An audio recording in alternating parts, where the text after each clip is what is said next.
அம்மா இன்னைக்கு என்னங்கம்மா சமையல்? வாங்க பார்க்கலாம். சாப்பாடு,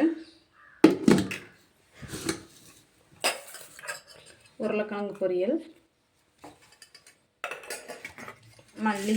மல்லித்தழை சட்னி. காலையிலத்துக்கு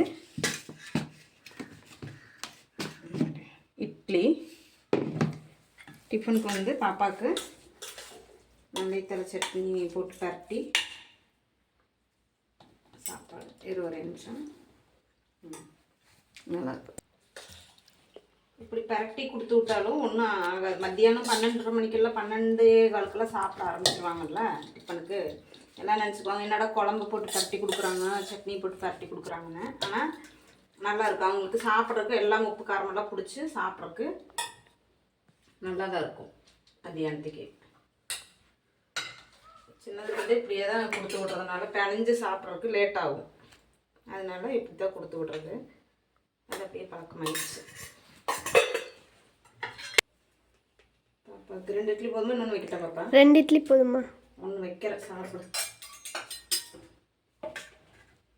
இட்லி பொடி இல்லை. இட்லி பொடி இந்த மாதிரி ஞாயிற்றுக்கிழமையாவது அரைச்சி வைக்கணும். டைம் இல்லை. வேலையெல்லாம் முடிஞ்சது.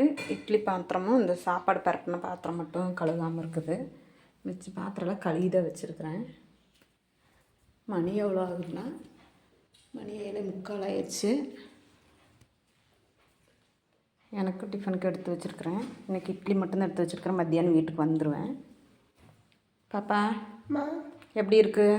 சூப்பராக இருக்குது. மல்லிகை புதினா சட்னி, மல்லித்தழை சட்னி. மல்லி சட்னி சூப்பராக இருக்குது. பாப்பாவுக்கு 2 இட்லி போதும். கொஞ்சம் சாப்பாடு பரட்டினதும் உருளைக்கிழங்கு சாப்பிட்டுக்கிறோமான்னு சொன்னால் அதனால் அதையவே கொடுத்தாச்சு. சாப்பாடு பரட்டி கொடுக்குறது உனக்கு எப்படி பாப்பா இருக்குது டிஃபனுக்கு? சாப்பாடு பரட்டி கொடுக்கறது அங்கே டைம் ஆகிடுமா, அதனால் வேக வேகமாக சாப்பிட்டு போகிறது கரெக்டாக இருக்கும். பரட்டி கொடுக்கறதுனால பாப்பாவுக்கு நல்லா தான் இருக்குன்னு சொல்கிறேன். எங்கள் வீடியோ பிடிச்சிருந்தா லைக் பண்ணுங்கள். பாய்.